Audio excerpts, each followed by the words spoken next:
চাকরি জীবনে কোনো লাল কালির দাগ পড়েনি সেই পুলিশ কর্মী প্রাক্তন হতেই গ্রেপ্তার হলেন পাসপোর্ট জালিয়াতিতে। পাসপোর্ট কাণ্ডে ধৃত আব্দুল হাইয়ের বাড়িতে পৌঁছয় সিএন। তার স্ত্রীর দাবি স্বামী সৎ পুলিশ আধিকারিক ছিলেন, জালিয়াতির মতো কাজ করতেই পারেন না।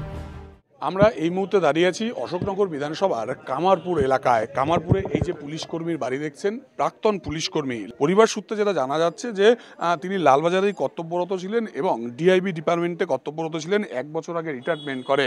উনি একটা স্বচ্ছ মানুষ, আমার মাথায় আসেন যে কেন নিয়ে যাচ্ছেন, কি করছেন।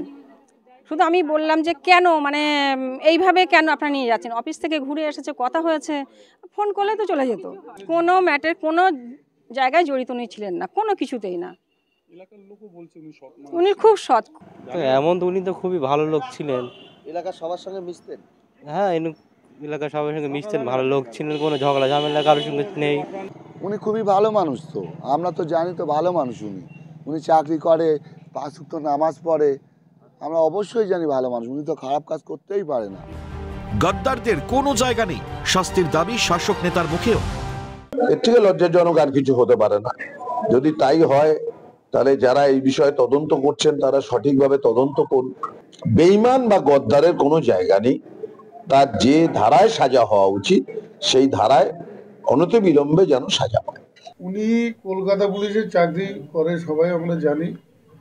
এর মধ্যে যে এরকম একটা কাজ করেছে আমাদের জানা ছিল না।